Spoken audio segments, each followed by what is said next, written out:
Nay, sige nga, magbuto lang tayo. Oh, uy, sikat na sikat yan sa SMNI dati. Oh, ano? Hindi pa ba kayo natatawan? Si Mike Abe, isa sa pinakamagaling na anchor saan sa SMNI. Bakit ngayon nawala? Sisiraan nyo ngayon. Si Mike Abe, sisiraan nyo. Di ba? Ganun kayo eh.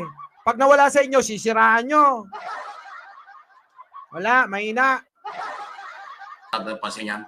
Kasi ang sinasabi ng SMNI ng mga vlogger nila, kasi hindi naman sila broadcaster na, wala naman silang wala nang broadcast, wala nang radio, TV ang SMNI. Oy, wala na palang radyo at TV. So, nasa social media na lang. Nasaan? Nasa Facebook, YouTube, Twitter, Instagram.